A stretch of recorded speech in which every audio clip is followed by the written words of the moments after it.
All around in nature, you see examples of how God made creation, male and female. The birds of the sky are made in genders of male and female. The cows, the horses, the donkeys on the field are made male and female.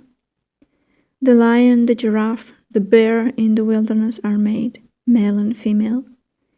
The fish, the plants, and they all stick to their identities. They all live out their God-given identity and produce the fruit that is due to them. Mankind, however, has gotten the idea that their gender is twisted, so they now get to choose their own gender. Perhaps God made a mistake in the womb. The physical parts on the face can be manipulated and changed to the desired choice, femalish or manly. A man may add silicone as his breasts, simulating a woman's chest, but you cannot deceive regarding the genitals in your pelvis area. What has been given to you in the womb is still there by nature.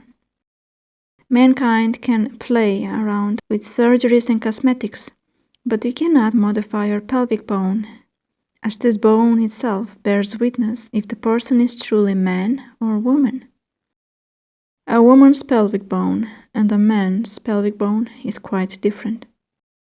A woman's body is perfectly made to bear another life in her womb, her pelvic bone fashioned for the supporting of this life. A man was never made to bear a child, thus his pelvic bone is different. He would have not the need to have a child descend on his pelvic bone and then give birth to the growing baby inside the body. This role is a woman's. A man might put silicone for his breasts, yet if you give him a newborn, he cannot do nothing with his breasts.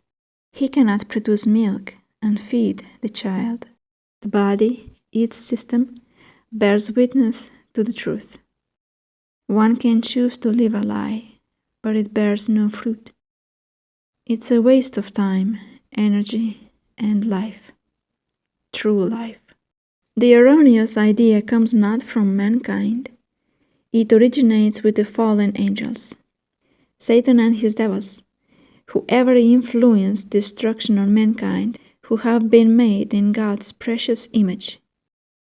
Hatred cannot bear to behold beauty, and so it tries to destroy it or twist it, so they could enjoy the light they saw in living hearts and minds.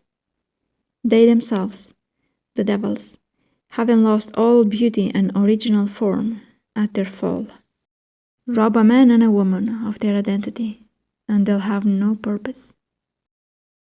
The mind thinks it is made to be femalish, but the created body proves the original identity is as a fashioned man. Therefore, the issue is the mindset.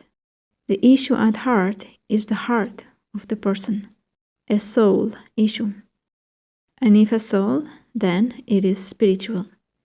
And if spiritual, then a spirit behind this mindset. And what kind of spirit feeds you twists, lies, deception against yourself, robbing one of their original identity? By the fruit they produce, the spirit agent is from the enemy, Satan, the liar, the thief, the destroyer. He hates every soul because of him who created them. He hates his own devils, for they all were originally created by him too. He despises even himself. He wants life, but is able only of death. He wants a throne, and so he pretends to be a wealthy king. Those who serve him serve in his lot destruction and death eternal. There is no escaping this lot. Many are who serve him, for he has set his system upon this present world. He tries to rule, to domain, but his fruit is rotten, never meant to truly last. The Lord Jesus Christ began to say, "My people will last as they last in me. Aside from me, there is no life. If they do not abide in me, they are walking, but they are not alive, like a walking dead. For the soul within is dead, is dying.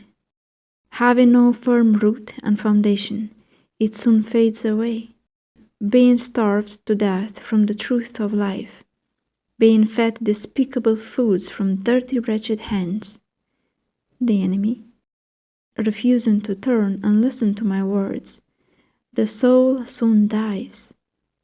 And when it dies, no one can bring it back to life, if not me. The Lord affirms.